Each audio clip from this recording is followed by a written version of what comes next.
SIT ಕಚೇರಿಯ ಮುಂದೆ ಸ್ನೇಹಮಯಿ ಕೃಷ್ಣ ಹೊಸ ಬಾಂಬ್ ಸಿಡಿಸಿರುವಂಥದ್ದು.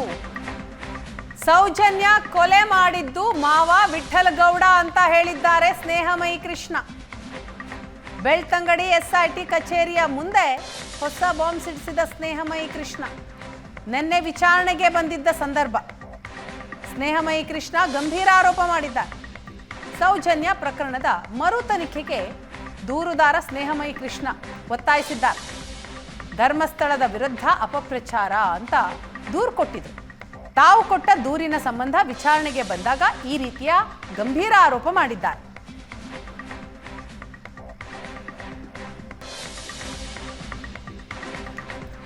ಸೌಜನ್ಯ ಮಾವ ವಿಠಲ್ ಗೌಡನ ವಿರುದ್ಧ ನಾನು ದೂರು ಕೊಡ್ತೇನೆ.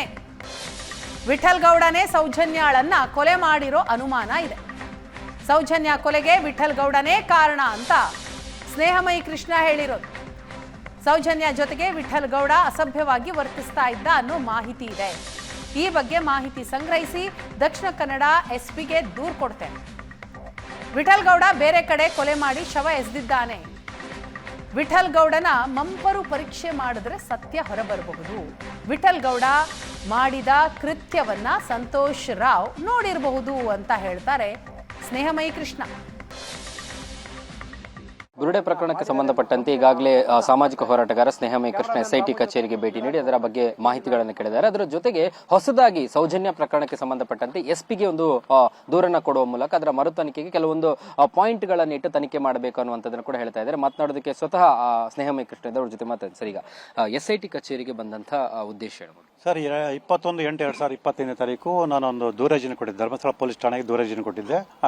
ಸೌಜನ್ಯ ಸುಜಾತ ಭಟ್ಟನ ವಿರುದ್ಧ ಮತ್ತೆ ಮಹೇಶ್ ಶೆಟ್ಟಿ ತಿಮ್ಮರೋಡಿ ಗಿರೀಶ್ ಮಠನ ವಿರುದ್ಧ ಅನನ್ಯ ಭಟ್ ಅಂತೇಳಿ ಒಂದು ಸೃಷ್ಟಿ ಮಾಡಿ ಆಕೆಯ ಮೇಲೆ ಅತ್ಯಾಚಾರ ಇದೆ, ಕೊಲೆ ಮಾಡಿದ ಏನು ಸುಳ್ಳು ಆರೋಪ ಮಾಡಿದ್ರು. ಅದಕ್ಕೆ ಸಂಬಂಧಪಟ್ಟ ದೂರರ್ಜಿ ಕೊಟ್ಟಿದೆ. ಆ ದೂರರ್ಜಿನ SITಗೆ ಕಳಿಸಿರೋದ್ರಿಂದ ಸೊ ಅದ್ರ ಬಗ್ಗೆ ಇದುವರೆಗೂ ಏನು ಕ್ರಮ ಅಂತೇಳಿ ವಿಚಾರಣೆ ಮಾಡಕ್ಕೆ ಬಂದಾಗ ಸೊ ಇದುವರೆಗೂ ತನಿಖೆ ಮಾಡಿದ್ವಿ. ಆ ತನಿಖೆನ ಆಧರಿಸಿ ಸೊ ಕೇಂದ್ರ ಕಚೇರಿಗೆ ಅಂದರೆ DGP ಅವರಿಗೆ ವರದಿಯನ್ನು ಕಳಿಸ್ತಾ ಇದೀವಿ. ಸೊ DGP ಅವರು ಏನು ಸೂಚನೆ ಕೊಡ್ತಾರೆ ಆ ಸೂಚನೆ ಪ್ರಕಾರ ಸೊ ಮುಂದಿನ ಕಾನೂನು ಕ್ರಮ ತಗೊಳ್ತೀವಿ ಅಂತೇಳಿ ಹೇಳಿದ್ದಾರೆ. ಈಗ ಮತ್ತೊಂದು ಎಸ್ಪಿಗೆ ಒಂದು ದೂರು ಕೊಡ್ಲಿಕ್ಕೆ ಹೊರಟಿದ್ದಾರೆ. ಸೌಜನ್ಯ ಪ್ರಕರಣ ಬಹುತೇಕ ಮರು ತನಿಖೆ ಆಗಬೇಕು ಅನ್ನುವಂಥ ಆಗ್ರಹದಲ್ಲಿರುವಂಥ ಪ್ರಕರಣ. ನಿಮ್ಮ ಆ ದೂರುಗಳು ಸರ್, ನನಗೆ ಏನು ಇದುವರೆಗೂ ನಾನು ಸಾಕ್ಷಿಗಳ ಮಾಹಿತಿಗಳು ಸಂಗ್ರಹ ಮಾಡಿದ್ದೀನಿ. ಅದನ್ನೆಲ್ಲ ವಿಶ್ಲೇಷಣೆ ಮಾಡಿದಾಗ ಸೌಜನ್ಯ ನಿಜವಾದ ದೌರ್ಜನ್ಯ ನಡೆಸಿ ಕೊಲೆ ಮಾಡಿರುವಂಥದ್ದು ಅವ್ರ ಸೋದರ ಮಾವ ವಿಠಲ್ ಗೌಡ ಅಂತೇಳಿ ಮೇಲ್ನಾಡಿ ಸ್ಪಷ್ಟವಾಗಿ ಕಂಡು ಬರ್ತದೆ. ಸೊ ಆ ಹಿನ್ನೆಲೆಯಲ್ಲಿ ಅದಕ್ಕೆ ಪೂರಕವಾಗಿ ಯಾವ ಸಾಕ್ಷ್ಯಗಳನ್ನು ಇಟ್ಕೊಂಡು ಮುಂದುವರೆ ತನಿಖೆ ಮಾಡಬೇಕು ಅನ್ನೋದ್ರ ಬಗ್ಗೆ ಸೊ ವಿವರವಾದ ದೂರರ್ಜಿಯನ್ನು ಇವತ್ತು ನಾನು SP ಅವ್ರಿಗೆ ಕೊಡ್ತಾ ಇದ್ದೀನಿ. ಆ ಒಂದು ಸಾಕ್ಷ್ಯನ ಇಟ್ಕೊಂಡು ತನಿಖೆ ಮಾಡಿದಾಗ ನಿಜವಾಗ್ಲೂ ಆ ಪ್ರಕರಣದಲ್ಲಿ ಯಾರು ತಪ್ಪಿತಸ್ಥರು ಆರೋಪಗಳನ್ನು ಸ್ಪಷ್ಟವಾಗಿ ಗೊತ್ತಾಗುತ್ತೆ. ಹಾಗಾಗಿ ಅದ್ರ ಬಗ್ಗೆ ತನಿಖೆ ಮಾಡಿ ಶಿಕ್ಷೆ ಕೊಡಿಸಿ ಅಂತೇಳಿ ಒಂದು ದೂರರ್ಜಿ ಕೊಡ್ತಾ ಇದ್ದೀನಿ.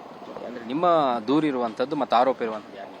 ವಿಠಲ್ ಗೌಡರ ಮೇಲೆ ಸರ್, ಏನು ಸೋದರ ಮಾವ ಇದ್ದಾರೆ ಅವ್ರ ಮೇಲೆ ಇದೆ. ಸೊ ನಾನು ಕಳೆದ ಸಾಲ ಬಂದಾಗಲೂ ಕೂಡ ಮಾಹಿತಿಗಳು ಸಂಗ್ರಹ ಮಾಡಿದಾಗ ಆ ವಿಠಲ್ ಗೌಡನ ಹೋಟೆಲ್ಗೆ ಸೌಜನ್ಯ ಬರ್ತಾ ಇದ್ಲು. ಆ ಸಂದರ್ಭದಲ್ಲಿ ಆಕೆ ಮೇಲೆ ಅಸಭ್ಯವಾಗಿ ನಡ್ಕೊಳ್ಳೋಂಥದ್ದು, ಅಥವಾ ಆಕೆಯ ಮೈ ಮುಟ್ಟಿ ಮಾತಾಡೋದು ಮಾಡೋವಂಥದ್ದು ಇವೆಲ್ಲ ನೋಡೋಂಥ ಸಾಕ್ಷ್ಯಗಳು ಇದೆ. ಮತ್ತು ಈ ಕಾರಣದಲ್ಲೇ ಕೊಲೆ ಮಾಡೋ ಸಾಧ್ಯತೆ ಕಂಡು ಬರ್ತದೆ.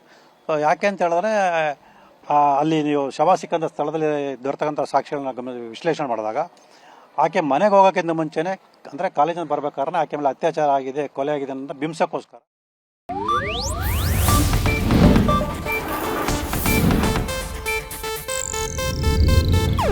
ಇದು ಏಷ್ಯಾನೆಟ್ ನ್ಯೂಸ್ ನೆಟ್ವರ್ಕ್ ಪ್ರಸ್ತುತಿ.